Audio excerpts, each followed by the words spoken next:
ఈ వారంలో మకర రాశి వారికి లాభస్థానంలో కుజుడు బుధుడు యోగిస్తున్నారు. సప్తమ స్థానంలో గురువు గారు యోగిస్తున్నారు. దశమ స్థానంలో శుక్రుడు యోగిస్తున్నారు. మిగతా గ్రహాలు వ్యతిరేకత ఫలితాలు ఉన్నాయి. మీరు కనుక శివుడికి అభిషేకం లాంటివి చేయిస్తే కనుక చాలా బాగుంటది.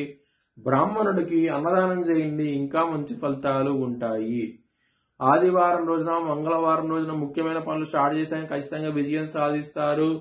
గురువారం రోజున కనుక ముఖ్యమైన పనులు స్టార్ట్ చేసిన వ్యతిరేకత ఫలితాలు వస్తాయి.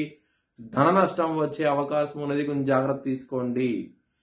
మకర రాశి వారికి 2వ స్థానంలో రాహు ఉన్నారు. కుజుడు దృష్టి రాహు మీద పట్టడం మూలంగా కుటుంబ పరంగా ఇబ్బందులు సమస్యలు వచ్చే అవకాశం ఉంటది, కొంచెం జాగ్రత్త తీసుకోండి. ధనపరంగా మాత్రం ఎటువంటి లోటు అంటూ ఉండదు.